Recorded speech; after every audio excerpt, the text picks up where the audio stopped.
তাহলে বঙ্গবন্ধুর বাড়ি যারা 32 সময় বাড়ি যারা ভাঙছে আওয়ামী লীগ আইজ 15 বছর পর 20 বছর পর তার হিসেব একদিন টাইটা হাসিনা নেবে। শেখ হাসিনার নাম থাকবো মানুষের অন্তরে, যেমন বাপের নাম অন্তরে আছে, শেখ হাসিনাও মানুষের অন্তরে থাকবো।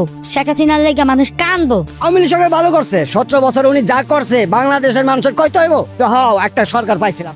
দিনটি ছিল 5ই জুলাই। কোটা আন্দোলনকে কেন্দ্র করে শেখ হাসিনা পদত্যাগ করে ভারতের উদ্দেশ্যে যাত্রা। যদিও তিনি যেতে চাননি, সকলের অনুরোধে অবশেষে তিনি রাজি হয়েছিলেন। সকলেই ভেবেছিল হয়তো শেখ হাসিনা ফুরিয়ে গিয়েছেন, তার আর এদেশের মানুষের দরকার নেই। কিন্তু জনমত জরিপে দেখা গেল ভিন্ন চিত্র।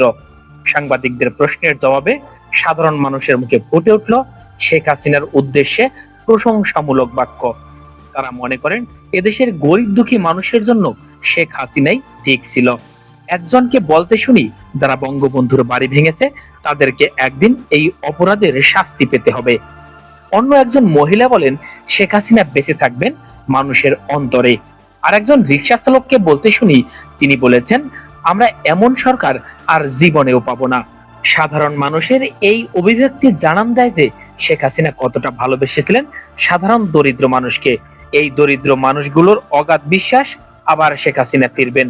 তবে দেখা যাক শেখ হাসিনা ফিরতে পারবেন কিনা, সেটাই সময় বলে দেবে। সবাই ভালো থাকবেন, সুস্থ থাকবেন।